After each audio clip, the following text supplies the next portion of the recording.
Once upon a time, there lived a widow woman and her son Jack on their small farm in the country. Every day, Jack would help his mother with the chores, but despite all of their hard work, Jack and his mother were very poor and very hungry. Jack's mom tells him we must sell our cow Old Bess, and with the money, we need to buy seed and plant some crops. So Jack says, I'll take Old Bessie into town today and sell her. Not far from his house, Jack sees an old man who says, Good morning, Jack. Jack says, Good morning back, but wonders how the man knows his name. The man says, Where are you off on this fine morning? And Jack responds with, I'm going to our market to sell our cow. The old man says that he has something to offer to Jack for the cow. He pulls out 3 beans from his pockets.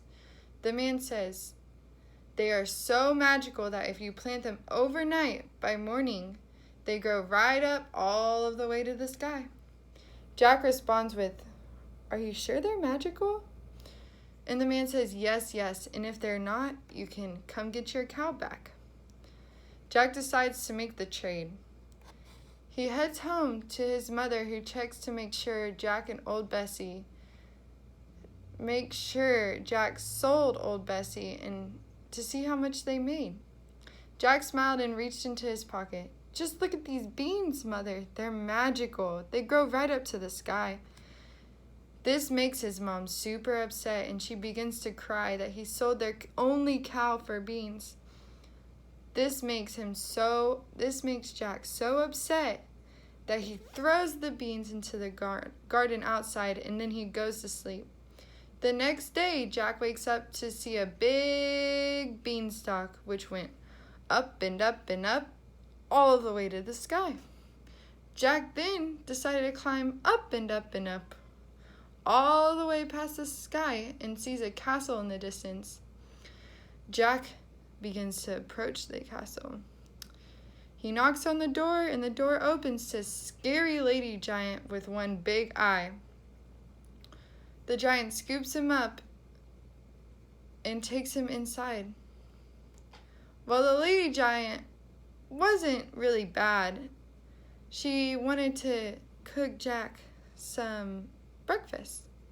So she takes him into the kitchen and gave him a chunk of cheese and a glass of milk. But then the whole house begins to shake. The lady giant says, Oh no, it's my husband. She rushes over and puts Jack into a large pot by the stove to hide him, and then the giant enters. When he enters, he says, What do I smell? After that, he says, Fee, fi, fo, fum. I smell the blood of an Englishman. Be he dead, be he alive. I'll have his bones to grind my bread. His wife says, No, there's no such thing, and tells him to go wash up before breakfast. While the giant goes to wash up, the lady giant tells Jack to sit tight until the giant falls asleep. So the giant comes back downstairs and eats his breakfast. While he's eating, Jack sees that he has a basket of golden eggs and a sick hen. He also sees that this hen lays golden eggs on command. After he ate, the giant goes off to sleep since his belly is so full. This is Jack's time to leave, but as he's leaving, he decides to save the sick hen. As he's leaving, the hen goes, Caw! And it wakes up the giant. The giant wakes and he says, Wife, have you seen my hen? Jack begins to run, and the giant chases him. They run all of the way to the beanstalk, and Jack is running so fast. When he got to the beanstalk, the giant was only a few yards away. Then suddenly, he sees Jack disappear through the clouds. The giant stomps his foot and yells, Fee, fi, fo, fum. I smell the blood of an Englishman. Be he alive, or he be dead. I'll have his bones to grind my bread. The giant jumped onto the beanstalk while Jack climbed down as fast as he could. As Jack reaches the bottom, he yells, "Mom, Mom, bring me the axe!" His mom runs out with the axe in her hand, but gets scared when she sees the huge beanstalk and the giant climbing down after Jack. Jack finally got down and he began to chop at the beanstalk. He chops and chops and chops. Luckily, he has been doing his chores, so he can chop fast.